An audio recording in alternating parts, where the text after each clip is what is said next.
ভাই আমি বেশ কয়েকদিন ধরে এদের লইয়া একটা পর্যবেক্ষণ চালাচ্ছে, একটা তদন্ত চালাচ্ছিলাম যে এরা পৃথিবীতে জন্মাইলো কেমতে, কি করে পৃথিবীতে আসলো।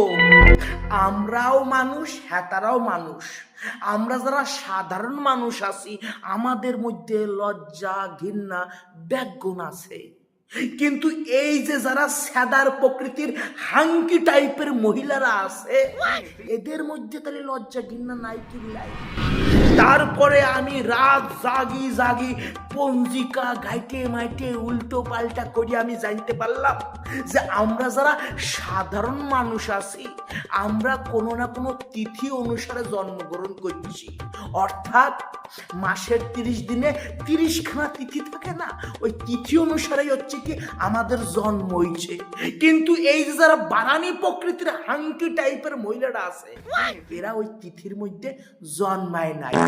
স্বয়ং কামদেব আলাদা একটা তিথি এবং লগ্ন হিসাবে এদের জন্ম দেশে। এরা যে তিথিতে জন্মাইছে ওই তিথিটাকে বলা হয় সাদার তিথি, এবং যে লগ্ন অনুসারে এদের জন্ম হয়েছে ওই লগ্নটা হচ্ছে বেশ্যে লগ্ন।